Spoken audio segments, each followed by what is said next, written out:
4 days of excessive heat and humidity means most people are staying inside and out of the sun to stay cool. But renters are reaching out to Western Mass News for help, saying they can't even find relief in their own apartments.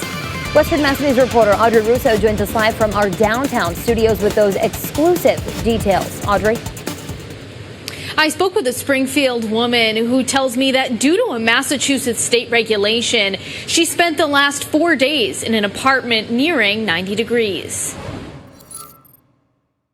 It's been unbearable. I haven't been able to sleep. 4 days of extreme heat in Springfield means the splash pads are on, cooling centers are open, and advisories are warning people to stay mostly indoors in the air conditioning. That's what Tori Lewine is trying to do.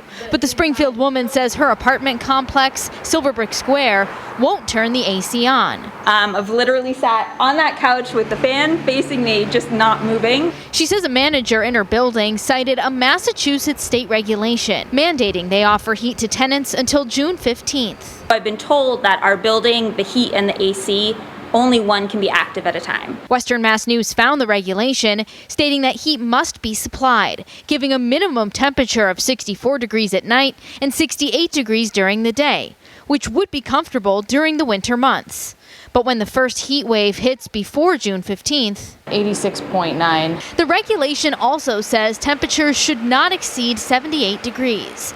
But when Western Mass News tested the apartment with a thermometer in both the shade and the light, And even there, it's 87.5. we couldn't find a spot where the temperature in Lewine's apartment was below 85 degrees. Whatever is going on with this regulation, obviously it needs to be looked into and it needs to be reviewed. Western Mass News reached out to Silverbrick Rentals, and we also took the issue to State Representative Bud Williams. He plans to call on the state's Secretary of Housing and Economic Development for help. And we will certainly be looking at this and want landlords to err on common sense. He's concerned for when exposure to heat moves from uncomfortable to dangerous. The fragile, the elderly, those with health conditions. I chose to live here because we have AC, and so to not have access to it during a heat advisory just seems irresponsible.